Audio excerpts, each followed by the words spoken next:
exact same agenda. Right. That's right. And because, well, this guy's got browner skin than Bush, things must be different. Then folks figure that out. That's right. So now the Democrats want to throw him under the bus and get a new puppet. So, and people like a cowboy. So here comes Rick Perry to control the conservatives. Doesn't matter if he supports carbon taxes.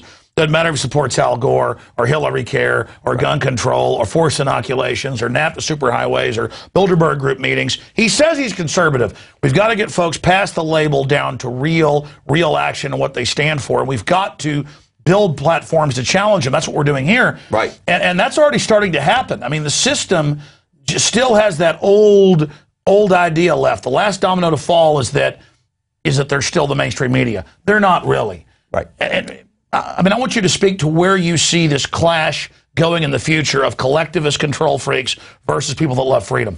Well, I think what's going to happen is that as we move towards a sort of rebalancing of the system, because right now, and we're seeing it in Europe, I mean, you've got all the leaders over there sticking their fingers in the leaks of the financial system, just like we bailed out all the banks, and we keep doubling down on a systemically not stable system.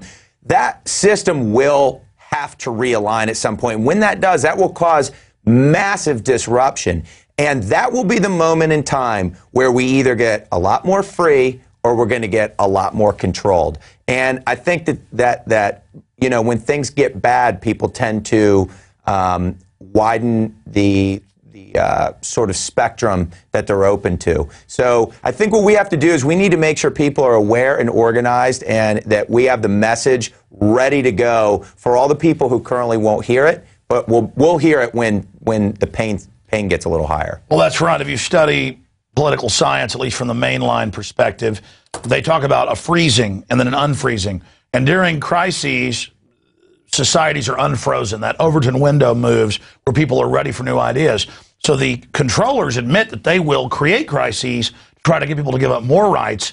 But as Ron Paul and many others have said, we've got to go in during the crisis when the controls are available and actually try to steer people back towards liberty and away from tyranny. So there's a fight right now over the steering wheel. We're really lucky to be alive right now. I mean, this is a critical juncture. What's your view on that? Yeah, well, I do think it's a critical juncture, and I do think that's what's got to happen. And I think that people, like I said, as things get worse, there will be the opportunity to grab huge amounts of people. And look, movements don't happen. It's not gradual per se. What ends up happening is, and I try and encourage every freedom fighter out there, I say, it's more like a dam. The pressure's building behind the dam, and when you're on the other side, it doesn't look any different. And then little cracks start to form and just a little bit of water starts to come out. The next thing you know, there's one drop that's one drop too many, and the whole thing comes down. And that's why Homeland Security's racing around for the whole apparatus of police state for patriots. That's why they're so scared. That's why they've got fear in their eyes, because they've already done the analysis of the water. They know the dam's about to fail. And I got news for them. No matter what they do, nothing's going to save them. We've gotten the word out. You've gotten the word out. The question is, how painful is it going to be when that dam breaks? We need the globalists to go ahead and just give up, run up the white flag.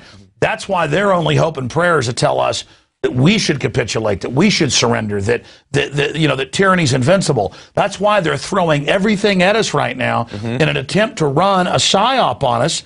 And I'm here to tell you, Tad, it ain't going to work. No, well, and I think that the great thing is that most revolutions, whether they're actual war revolutions or whether they're political and thought revolutions, are generally led and won by very convicted minorities. It's not necessarily that you got to get 51% of people to show up to a voting booth someday to get something done. It's like when you get, for better and for worse, things can change rather rapidly with a small percentage of highly convicted people. And you look at, like, for the worse, Cuba or, Russia, those were very small overthrows. I mean, Germany, things got really bad. That's how you end up getting the Nazis. On the other hand, who were the patriots of some country to take on the greatest empire the world's ever seen? 3% started the war, right. 5% won it, and that's why the globalists want to teach us we have no power, we're going to lose, we're pathetic, nothing can beat the evil, give up, go home, GI, you're dead, Tokyo Row stuff,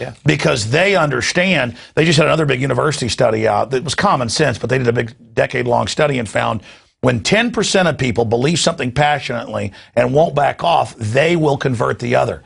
Yes. And so whether it's global warming, man-made garbage, or whether it's liberty, 1776, it's whoever wants it most. So there's this big middle mass that's kind of sucking their thumbs and just wants to watch the football game. There's the little evil group and the little good group.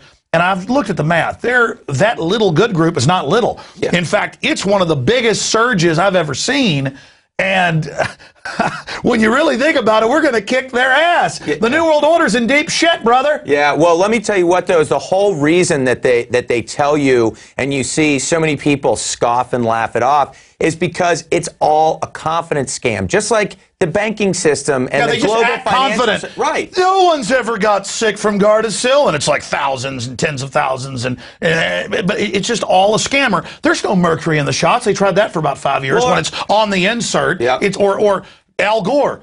Everyone knows the sea level's rising when it's dropping. Yes. Well, and I mean, you even see polar bears can't swim. Well, I mean, it's the whole thing that's like, look at all this uproar over the argument of whether Social Security is a Ponzi scheme or not. It's like, no, it 100% is a Ponzi scheme, regardless of if you like it and want to keep it. It's like they promise things they couldn't deliver on. And they stole the money to begin with. They steal the money that's in there, and then the only reason they can keep it going is because they come to your house and say, we'll throw you in jail if you don't pay us more. And they're always cutting how much you get, freezing the COLA, stealing it through the inflation tax. That's right. But because you're going to get a little bit, okay, I'll go ahead, and then they take half of that little bit. Right. You know what? I'm going to give you the last 2 or 3 minutes here. I want you to look right into that camera. You're hosting the show. You're absolutely dynamite when it comes to the fact we're going to kick their butt. We're going to win this thing. You've got the floor, my friend. Tell them where we are right now, Tad.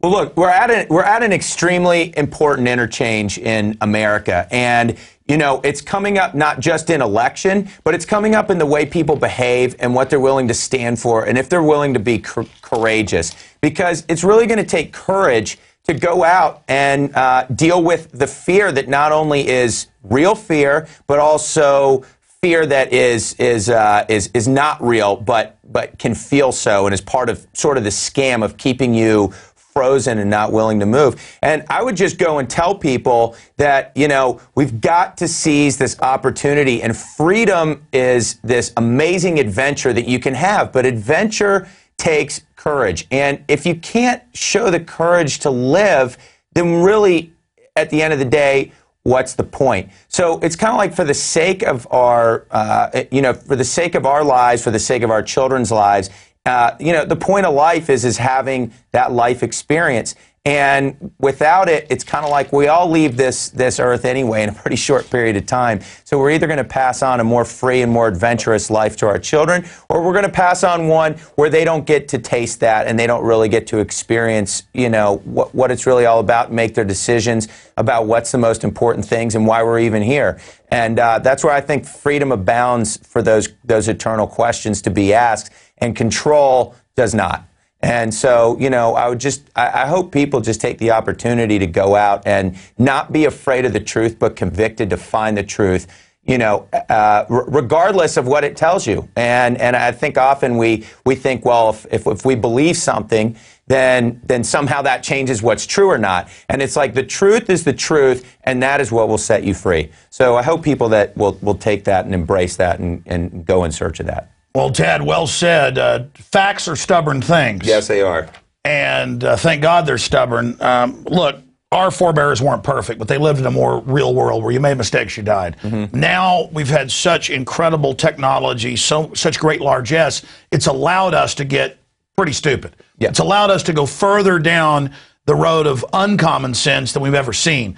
But when that pendulum swings, it's going to be violent, and we can feel it stopping and beginning to swing back, and the system is bracing itself. The greatest challenge our species has ever faced, the greatest crossroads, is now here.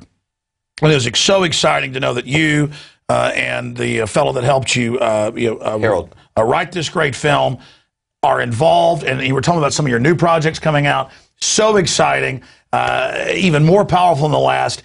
And it's the fact that the individual is transcendent. The individual is just magic.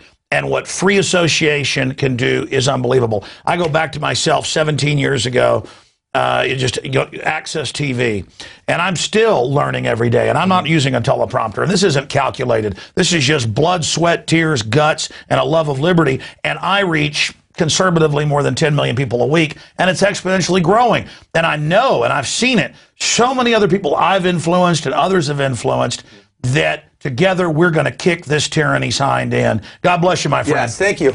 Thank you so much for coming in. The film is American Dream. It's available at INFOWARS.com and free all over the internet. We hope you get the high-quality DVD and support what the filmmakers are doing and what we're doing and get it out to folks and hopefully air it on Access TV in your area. All right, we're going to go to break, and we're going to come back with Peter Dale Scott. Straight ahead, continuity of government drug dealing, and 9/11, the staged event. Stay with us. We'll be right back.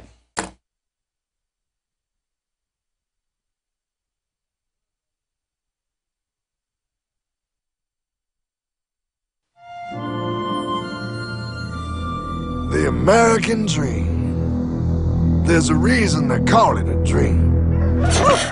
Who's there? Cock-a-doodle-doo, pal.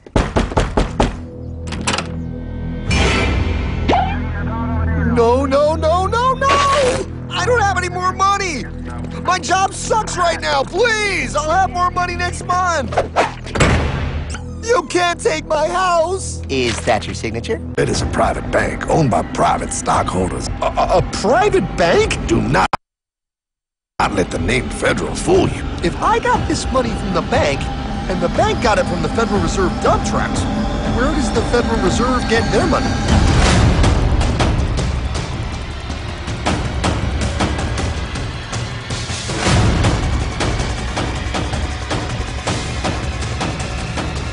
They take our property away, just like Thomas Jefferson said they would. Those sons of bitches! It's the greatest theft in human history.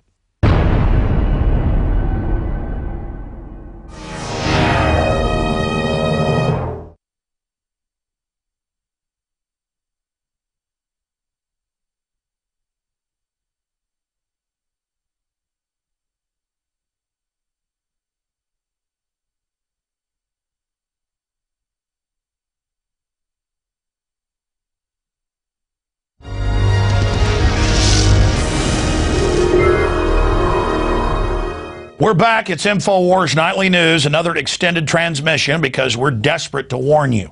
We know this information, and my God, how could we not try to warn you? Hopefully you'll take that same spirit of enlightenment and spread it on to others, because night is falling fast on free societies worldwide.